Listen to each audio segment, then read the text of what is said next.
Shalom, shalom. I'm Moreh Rapha'Yah. Welcome once again to the Torah effects. Now, on this Shabbat, we are going to study on the Torah portion or the Parashat. That's the Hebrew for Leha. Leha means go for yourself. Now, of course, we're talking about our father Abraham. Abino Abraham is the one who was to call out of his maternal land. And there is a reason, a great reason why our Creator stays this. There is a reason why the Creator wanted our father Abraham to get out from that family of his to a better horizons. And that's what we're going to see this morning. So let's jump into it. So Lech Lecha means go for yourselves. And let's start off chapter 12, verse 1 of Genesis. And Yahweh have said to Abram, Lech Lecha, go out from your land and from your kindred and for your father's house to the land which I will show you. So this is the call from Yahweh to our father Abraham. And there is a reason why. We know that our father Abraham got out from that place, from Haran.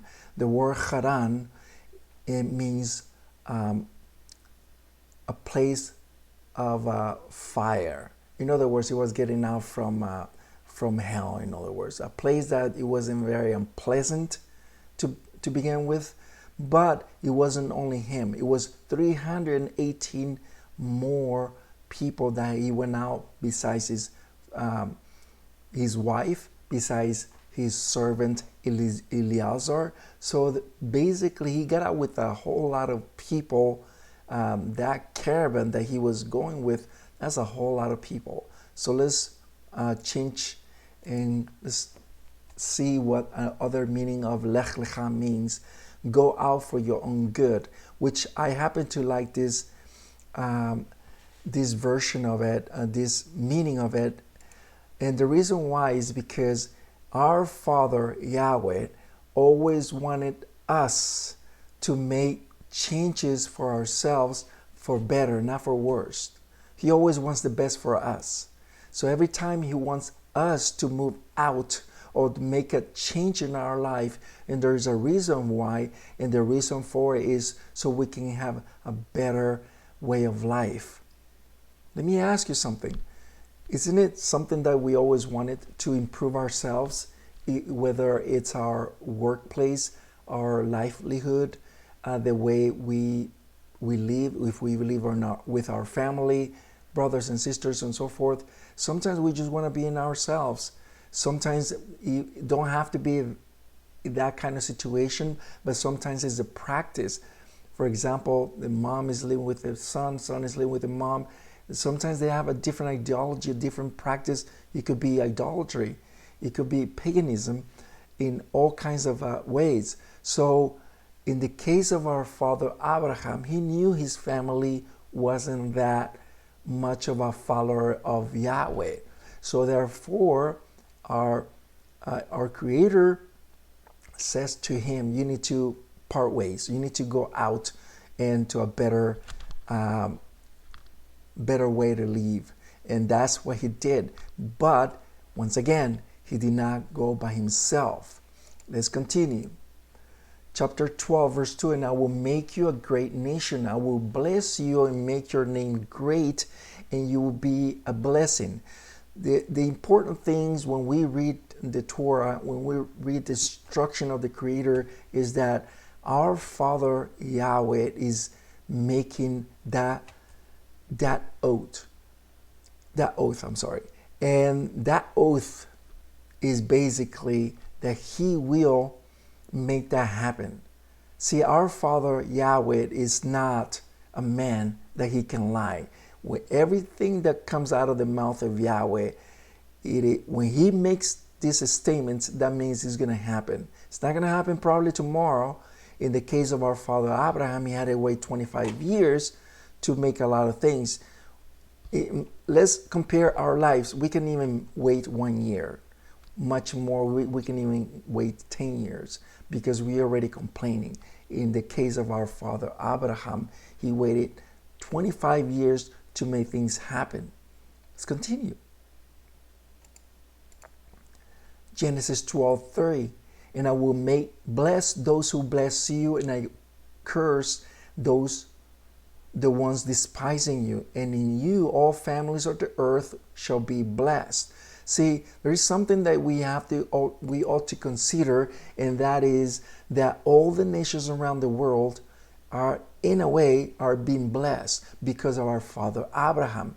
And the reason for it is because, did you imagine if our Creator Yahweh would not bless our father Abraham? I mean, all of us will be cursed, to be honest with you.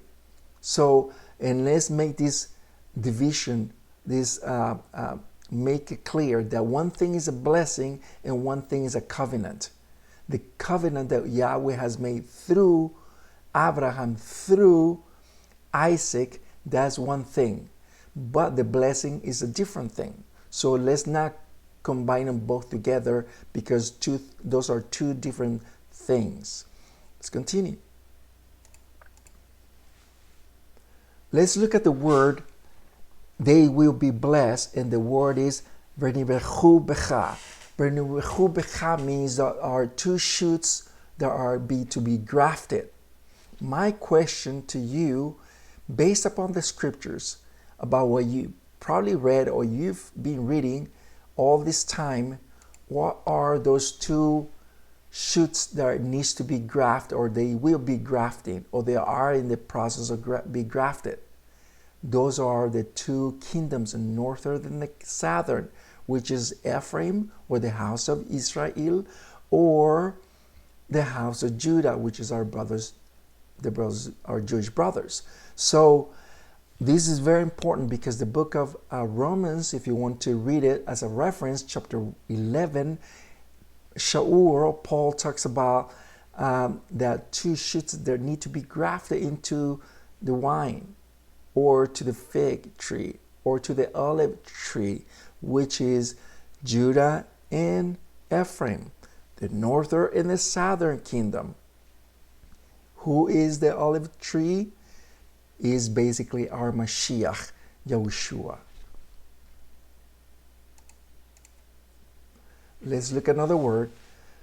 They will be blessed, but in Bechu Becha is derived, or the origin or the root is Leha, which means to be grafting.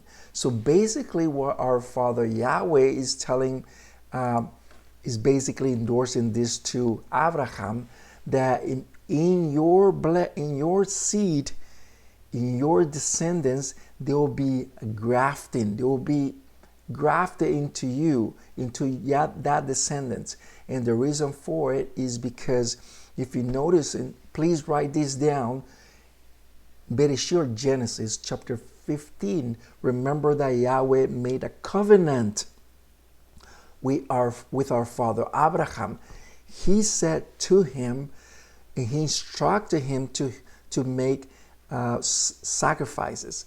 He instructed him to cut, and the word is berit. That means to cut, to make a cut with the sacrifice, and to be cut in half. So exactly what happens in the future. Jeremiah talks about the same thing, but because our father's sin, Yahweh said, because the way you make the cut or the sacrifice, I will cut you the same way you cut the sacrifice, I will cut you in half. And exactly what happens. The northern kingdom, the whole 12 tribes of Israel became cut in half. The 10 tribes into the northern, and the 2 tribes, Benjamin and Judah, into the southern, and along with the Levites. But the point is that they became torn into two. If you notice, and this is very much done in Eretz Yisrael, which is the land of Israel. here, since 1948, they've been doing this for a long time, where they've been utilizing this kind of a technique of grafting, and that's why they have so much abundance as far as farming. Genesis 48:19. But his father refused and said, I know, my son, I know it. He also will make a people, and he will too be great. However, his younger brother will be greater than he, and his Sarah, or his descendants, will form wholeness.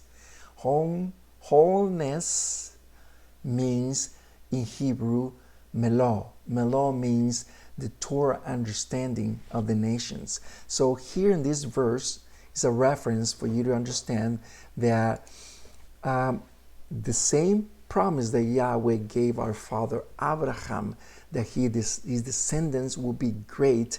Now, Father Yaakov, or Yisrael, is doing the same thing with Joseph, his two sons, Ephraim and Manasseh.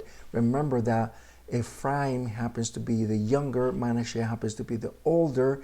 He crossed his hands and he gave the blessing of the firstborn to Ephraim. That's why the northern kingdom becomes the firstborn instead of Judah.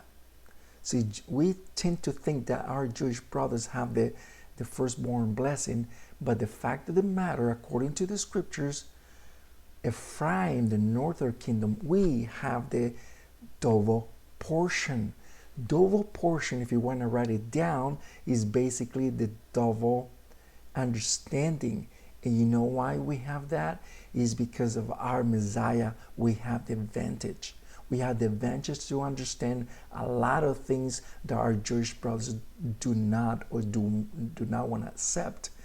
Through our Mashiach, we understand even a little bit more deeper into what the Torah is basically yielding in a lot of understanding through the Messiah.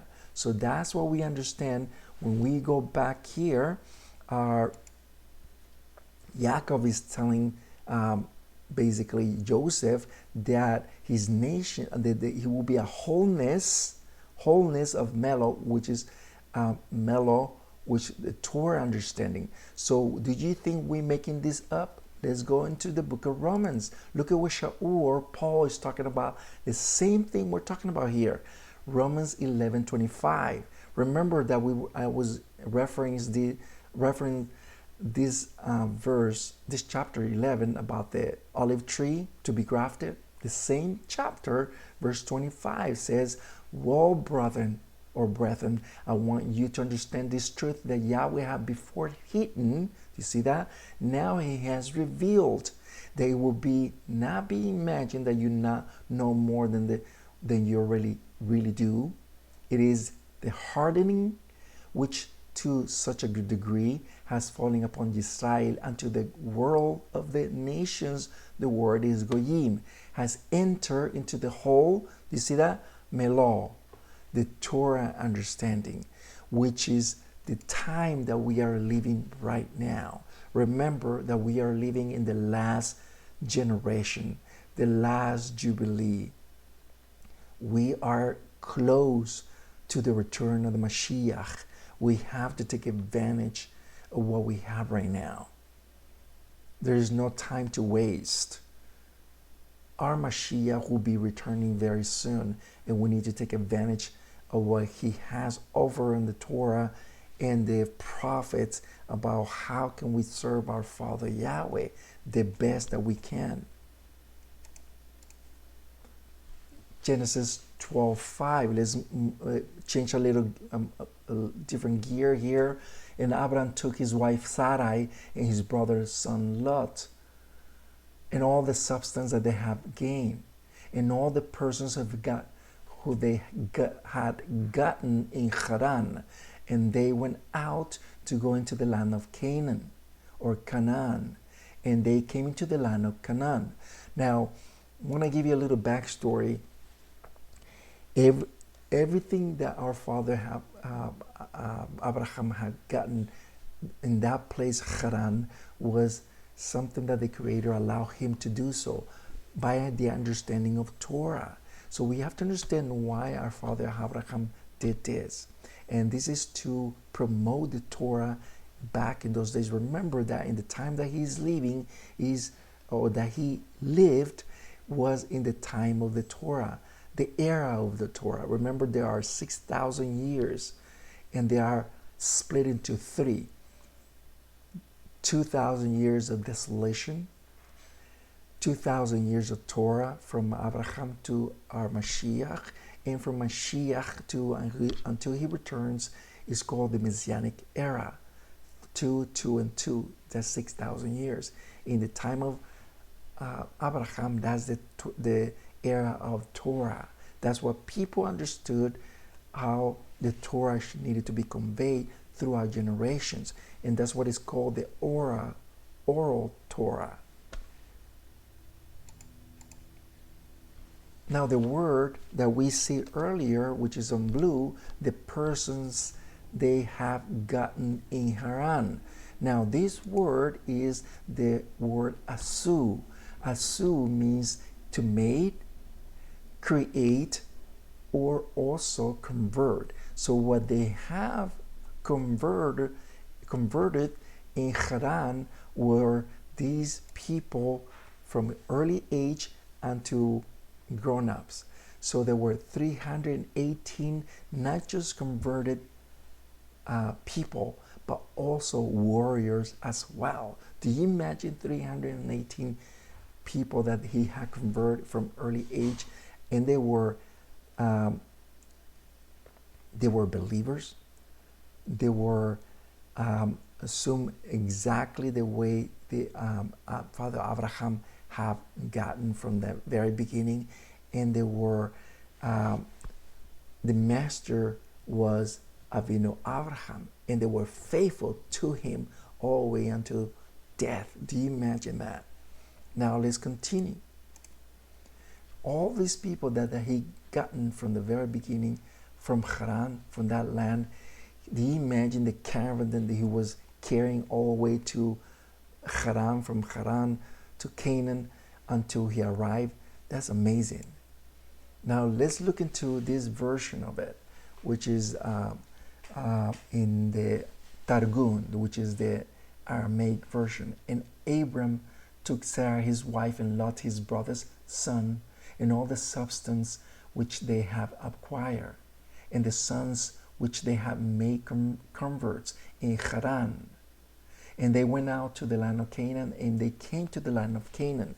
Now, do you see how this version of the scripture says in the Aramaic version of it? Which means that it is not as popular as the Christians or even Messianic says that, oh, the new Christians are the newcomers and everything. Our father Abraham already did this a long, long time ago to bring converts into the Torah, which is very, very amazing, which mirror everything that's happening today. Now let's go into the gematry. The word for Abraham is, remember that every letter, Hebrew letter, has a numeric value. Abraham is 243. Now, on the right side, our Father Yahweh, our Creator Almighty Yahweh, Ayil, he inserted the letter He into the name of Abram, and he became Avraham, which is the letter letter He. But the gematry is basically number 5. 5 times 243 gives you 248 ligaments on your body. Now let me just pause here for a moment. If you haven't seen the 2 Torahs which I produce in the Torah the Torah effects, please watch it. And it talks about all this. But just to give you a little hint, there are 2. The Creator has 613 mitzvot directions in the scriptures. Now, the 613 are divided into 2. 248 which are the ligaments around your body, and 365 days, which is the 365 days out of the whole year. We are exposed, by the way, 248 are the positive ones on the scriptures. Let me give an example. Yahweh say, if you keep Shabbat, this is going to happen to you. And the negative ones, if you don't keep Shabbat, this is going to happen to you. So the negatives are the positives. You should not murder, right, and so forth. Those are the negative ones. Now, we are exposed, our whole body is exposed to the whole year round, the 365 days, to the negative inclination. And that's why here, and I just want to give you backstory, so when we go back here, 248, it means that our father Abraham have control of his whole body, including when the Yahweh included the letter He, that means the 2 eyes and 2 ears, and the organ, which is the productive organ where he was made the Brit Milah or the circumcision. That means he had control of the entire body because of the Torah. So we see the letter He here. Now let's look at the letter Mem. You know, Abraham, Mem, the letter M. Now the letter Mem in Hebrew, or pictograph in the ancient Hebrew, the early Semitic pictograph of this letter is an image of waters. So in other words, if you remember in the book of Revelation, remember that it talks about there was an ocean where the beasts have control of the ocean and the seed in the ocean. It basically means the people in masses. So in this case, our father Abraham, a lot of people were blessed. Nations were blessed because of him. And the letter M means that. First, Yahweh gave Abraham mastery of the 243 parts of his body. As the numerical value of the Hebrew letters in Abram is 243, then Yahweh gave Abraham dominion over the 248 parts of his body, adding 5 parts of the body which he had control of. Chapter 17, verse 5, your name will no longer will be Abram. Abram, remember that Ab means father, Ram means to be exalted. But your name will be Abraham, which is Ab, which is father, right? And Ham, or Am, which means nations or people. The father of many nations, for I have made you father of nations. Now let's compare the waited time for blessings. Joseph waited 13 years until his fulfillment of what he was called for. Abraham waited 25 years in order for his purpose was complete, and Moshe or Moses waited 40 years until his purpose was complete. My question to you, in this era that we are living, what is the wait time for you? 1 year, 6 months, 3 days? Can we wait that long? Sometimes we can. We can even wait for the microwave, and we are already pulling our hair out. Much more for things of this nature. We need to be more patient. We need to exercise patience so Yahweh can work in our members in our lives, so we can shape the way He wanted to through the Torah. Now let's move a little bit on a different gear. Chapter 14, verse 1 and 9. There are 4 kings going against 5 kings, and this is the kings that were going against with.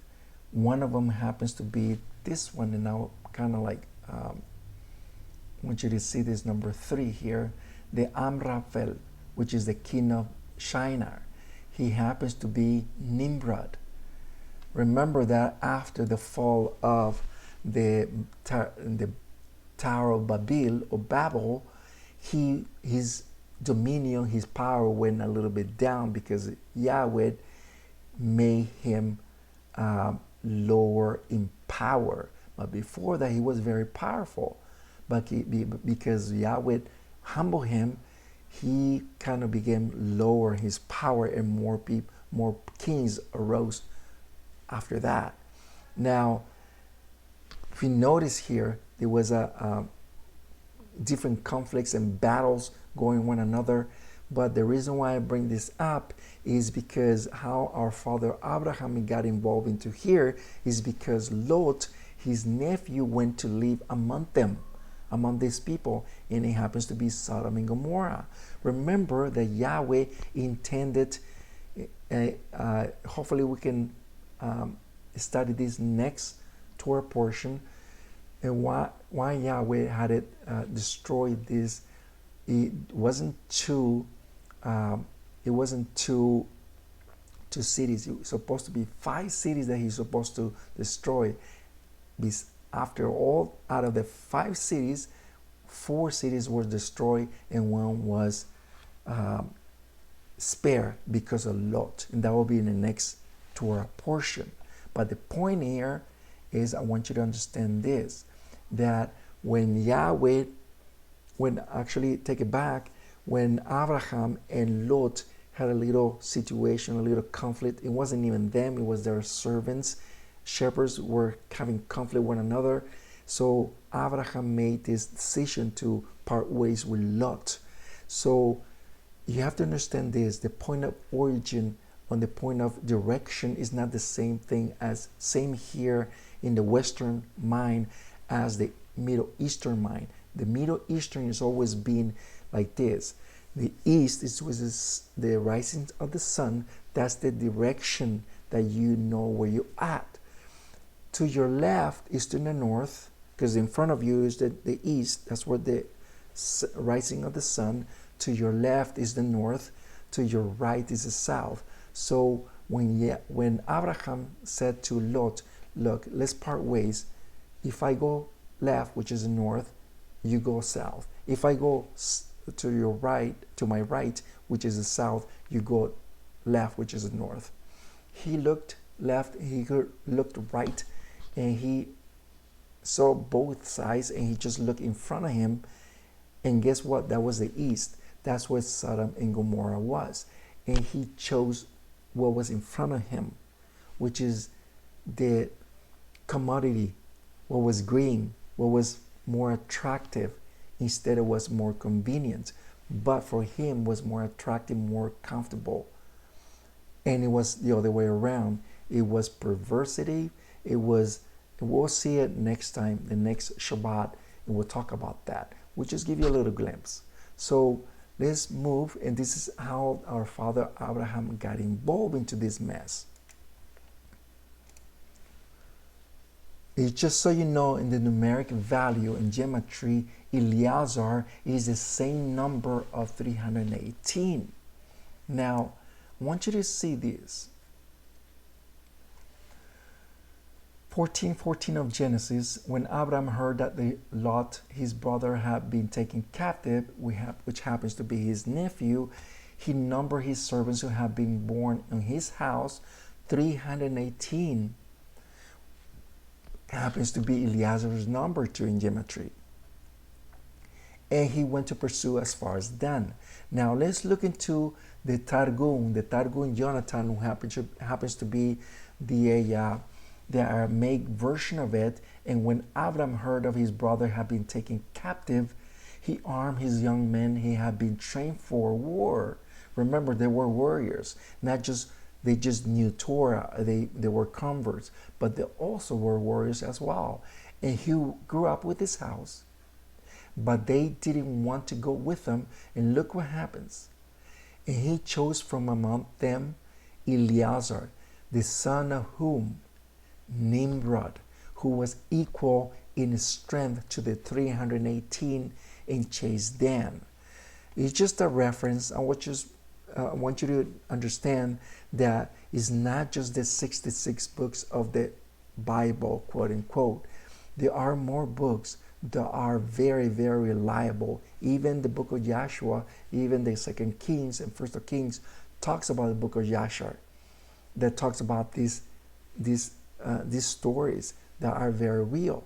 But here in Targum Jonathan, look at what it says, that Eleazar happens to be the son of Nimrod.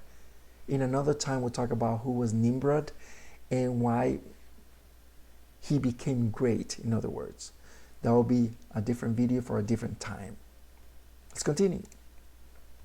Let's look at now let's go into the origin of Father Abraham. Jasher, the book of Jasher 9 verse 5. And when Abraham came out of the cave, he went to Noah and his son Shem. And he stayed with them to learn the instruction or the Torah of Yahweh and his ways, and no one knew where Abraham was. And now Abraham served Noah and Shem, his son, for a long time.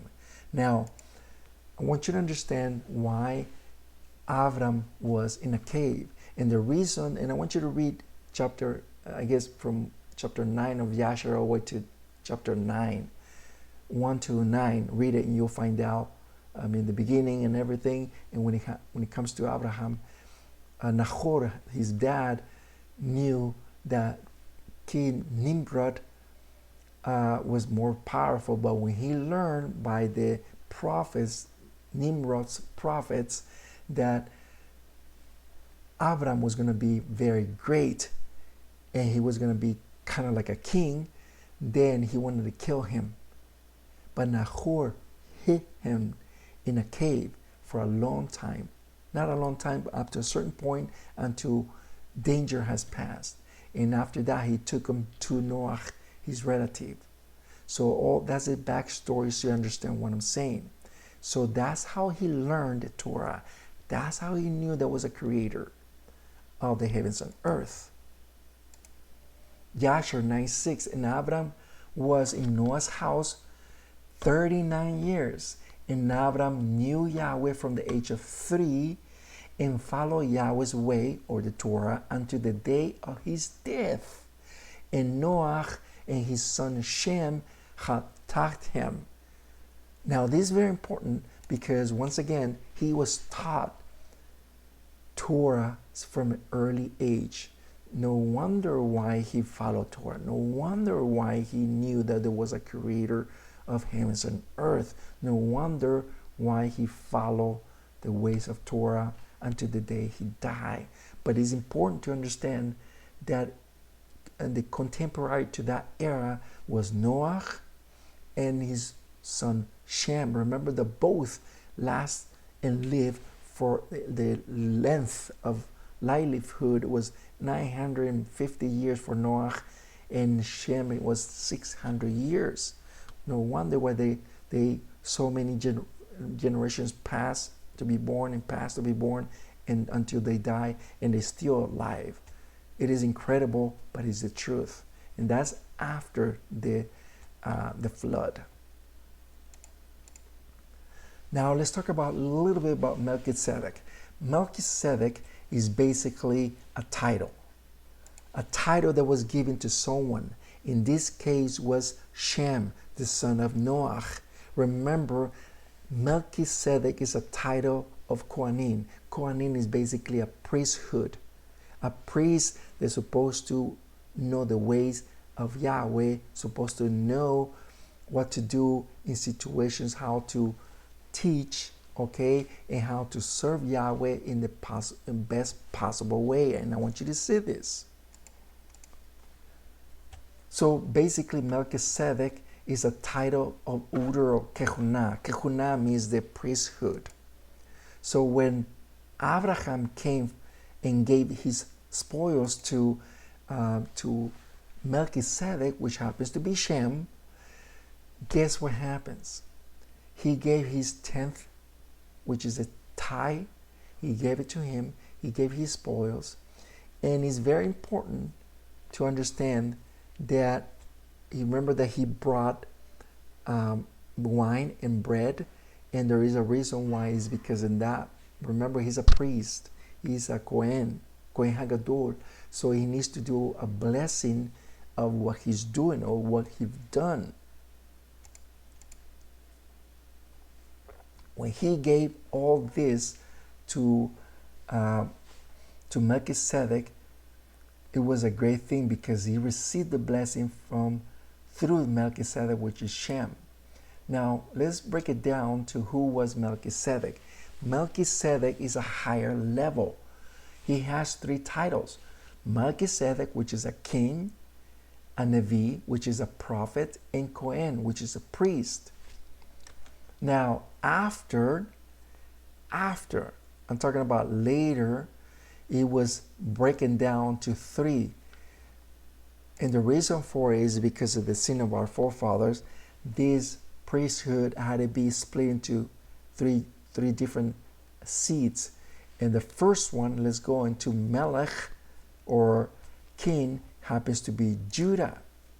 Remember that Judah became the king, right? The scepter. That's what the Mashiach, he got the scepter through the Mashiach. Now the second is Nevi, which is a prophet, which is Joseph.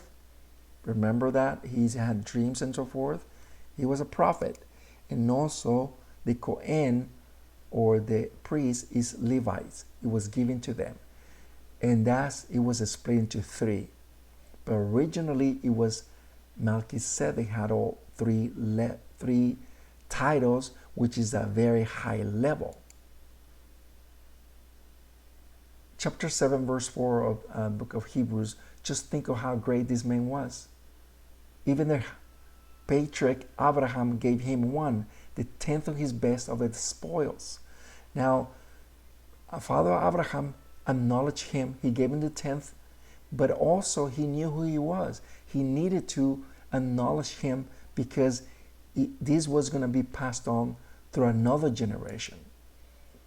Verse 5, and certainly the sons of Levites who hold the kehunat, or priesthood, according to the Torah, it is established that they have mandate to demand tithes from the people, even if their brothers have also descended from the loins of Abraham. What does it mean by that? It means that the Levites demanded the tithes from the people, from all the 12 tribes. But in the case of comparing to the case, the Levites, which is the high priest, compare him to Melchizedek, guess what? Who gave tithes to Melchizedek? It was Abinu Abraham. So indirectly, Levites are giving the tithes to whom? Not to the people, but to the higher level, which is Melchizedek, through Father Abraham. Do you see that? So in other words, let's go here so you can see it a little bit more graphic. Abraham is giving his tithes to Melchizedek. Indirectly, Levites is giving the tithes to who? To Melchizedek, because Father Abraham. You see the pattern here? So in other words, it's a higher level of priesthood because he has 3 titles and Levi only has 1. Chapter 110, verse 1, the son of exaltation of David, or David, Yahweh says to my master, sit at my right hand, I'll make thy enemies the footstool of thy feet. Who is he referring to? To whom he's referring to? Is basically David is referring to Yahweh, is making that the statement to someone. To someone, it happens to be the Mashiach. Verse 4, Yahweh has sworn, I would not recant. You are Kohen, you are a priest forever according to the order. Do you see that? To the format, to the line of Melchizedek. Now the word order is the word dibra. Dibra means condition, reason, matter. So in other words, somebody had to follow that same pattern as the one they has in the very beginning. Why? Because think about it for a moment. Mashiach is a king. He's a prophet. And he's a priest. He has the same 3 titles as Melchizedek. Now, once again, Melchizedek is not a name. It's a title given to someone. 105 verse 110 verse 5 of Psalms, Yahweh at your right hand has destroyed kings in the day of his wrath. Now who's this? He's basically the Mashiach. Look at what the book of Acts 2:32, Yahweh raised up Yahushua, and all are witness to this. Moreover, he has been exalted to the what? To the right hand. The same thing as book of Psalm says, the right hand. The same thing with Mashiach at the right hand of Yahweh. He has received from the Father that what he promised, namely the Ruach HaKodesh, the set apart spirit from Yahweh, and he has poured out the gift that you are seeing and hearing. So all this is basically a testament of what Yahweh said about the Mashiach, the fulfillment of his title. He has so many titles, but this is one of them. Let's continue. To verse 29, brethren, I know that I can tell you frankly that our patriarch David died, and he was buried, and his tomb is with us to this day. Therefore, since he was a prophet and knew that Yahweh had assured him by oath that one of his Sarah or his descendants would sit on his throne. In other words, the Mashiach was going to take over that title, that lineage, which happens to be Melkizedek. 1:13 of Hebrews, moreover, to which of the Malachim or angels was ever said, sit on my right hand until I make your enemies a footstool of your feet? Basically, the Mashiach was the one. 5. Therefore, neither the Mashiach exalted himself to be a Kohen HaGadol or high priest, but it was the one who said to him, you are my son. Today I have become your father. It happens to be Psalms 2 verse 89. Today I become your father. Also, he says in another place, you are Kohen, you are a priest forever, to be compared with Melkizedek. You see that? It is comparison because he's carrying that title of 3 levels, which is, the higher level than the priest Levites. Now, let's go a little bit forward because I want you to see all this in closing. Let me just show you this real quick. A very argumental verse, but not really if you know how to decipher this. Hebrews 7 verse 3, without father, without mother, without genealogy, who has no beginning of the days and no end of life, but made like the son of Ayil, the Almighty, remains Kohen, remains priest perpetually. Now let's stop here for a moment. Here is not talking about anything but Shem, and I'll show you in a minute. But compare Shem or Melchizedek to the Mashiach, both of them. Think it for a moment, and I want you to use your intellectual thinking. Think it for a moment. Shem had genealogy. He knew who his mom and father was, okay? He knew everything. Now, the same thing with the Mashiach. If you go to Matthew chapter 1, you see all the genealogy of the Mashiach. Where is it coming from, and so forth.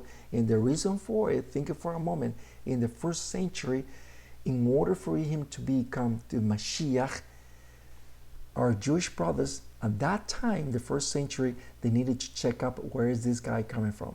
Is he coming from the line of Judah? Is he coming from Levites? Where is he coming from? We know he's coming from the line of Judah. All these records were there. They were checking. That's no wonder why Nicodemus, he said, we remember that he went at nighttime. He went in the evening to check up on him. He said, we believe that you are the Mashiach. See, in order for a Jew, a Pharisee, to acknowledge this, he needs to check up on records. He needs to check up on this and then this on that. And he checked out. He is the true Mashiach because I'm sure that he checked on the genealogy. So going back to that verse, and let me just show you real quick, he's basically talking about nothing but this. I want you to see this. Noah lived right on top. Noah lived 950 years, almost 1,000 years, compared to the rest. Okay, compared to the rest is almost like 200 years, 250, and so forth. Now, Father Abraham, he lived 175, but after the flood, brothers and sisters, I want you to see this, that the second of length of time was Shem. You see that? Shem, by the time Noah died, he probably died somewhere in the time of Noah. If you see right here on the laser, he lived somewhere here in Noah's time. I mean, in Abraham's time.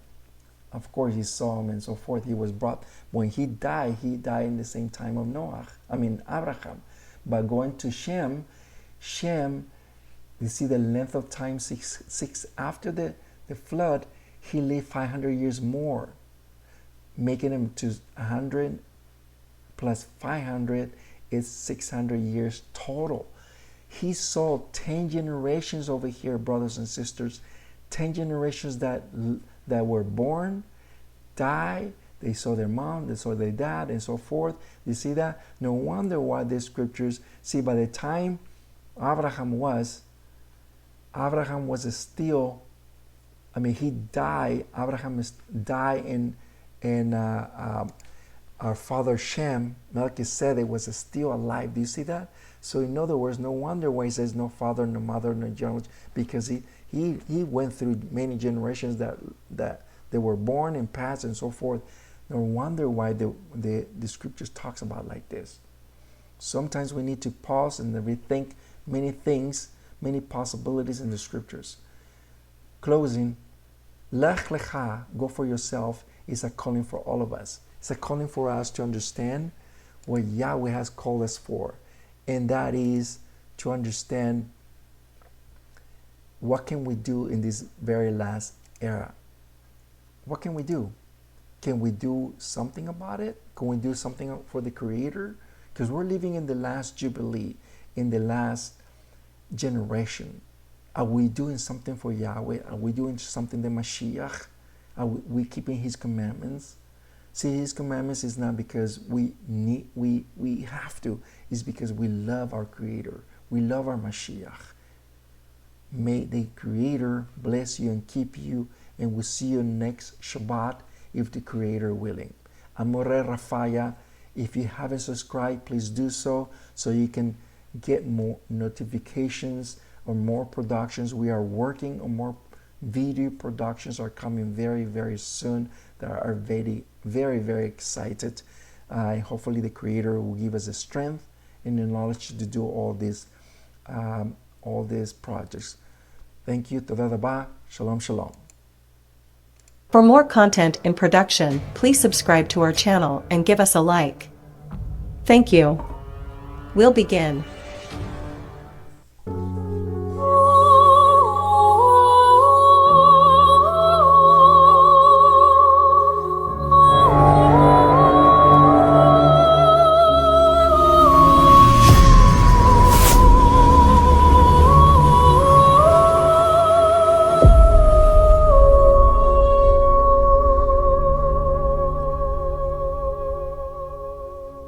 Toda Rabba.